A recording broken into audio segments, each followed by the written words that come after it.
ওই জমা সামনেটাও দেখা দিও আমার একটু সবাই দেখা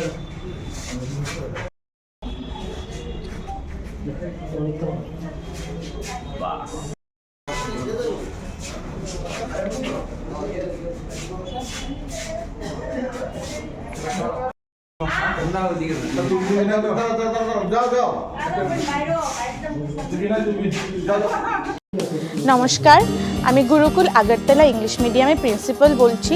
আমার নাম রিম্পি দে। আমাদের এবছরের নতুন শিক্ষাবর্ষের এডমিশন শুরু হয়ে গেছে। 2026-27 নতুন একাডেমিক সেশনে আমরা এডমিশন ফিতে 25% ছাড় দিয়েছি। আপনারা অবশ্যই আমাদের স্কুল ক্যাম্পাসগুলোতে ভিজিট করবেন। স্ক্রিনে দেওয়া নাম্বারে আপনারা যোগাযোগ করতে পারেন। আপনারা আমাদের স্কুলে আসুন, দেখুন, তারপর আপনারা নিজস্ব মতামত প্রকাশ করবেন। ধন্যবাদ। কালকে রাত্রেবেলা আমাদের কাছে আমার সোর্স ইনফরমেশন আছে যে ওই দুজন বিহারি তারা কিছু কন্টামিনেট নিয়ে আসছে চন্দ্রমোহন বাঁধের দিকে। তো এই খবরের ভিত্তিতে আমি আমার সাথে সঞ্চয় সমাজ চাকমা এবং অন্যান্য পিএস এবং টিএসআর স্টাফরা আমরা অলরেডি ভেরিফিকেশন করার জন্য যাই। তো ওইখানে গিয়ে আমরা দুজনকে আটক করি। তাদের কাছে একটা পিট্টু ব্যাগ ছিল, নেভি ব্লু কালারের পিট্টু ব্যাগ। ওই ব্যাগ আমরা চেক করি। তো এই চেকের মধ্যে এখানে 50টা অ্যাসকপ বোতল পাওয়া গেছে। তো আপনারা জানেন সব অ্যাসকপ তো একদম স্ট্রং একটা ইন্ডিকেটর আইটেম।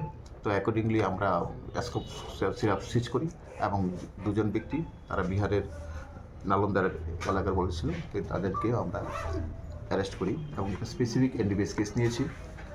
আমরা আজকে তাদেরকে কোর্টে ফরওয়ার্ড করবো, 5 দিনের রিমান্ড আনবো এবং তাদের কাছ থেকে আমরা টোটাল চেনটাকে ব্লাস্ট করি। থেকে এনেছিল, তারা বলেছিল পাটনা থেকে মালগুড়ি এনেছিল, রেলের মাধ্যমে এনেছে, এইটুকু বলেছে। যুগেন্দ্রনগর রেল স্টেশন থেকে নেমেছে, ওখান থেকে তারা রওনা হয়েছিল।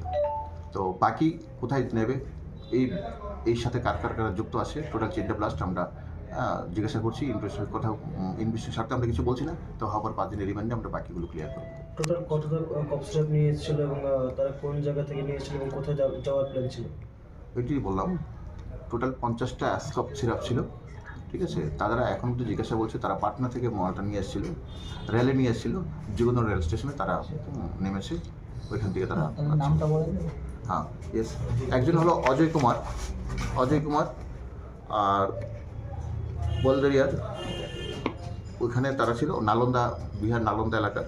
আর ও ছিল নালন্দার একই গ্রামের। আরেকজন ছিল বিক্রম কুমার, ওর এজ হলো 20।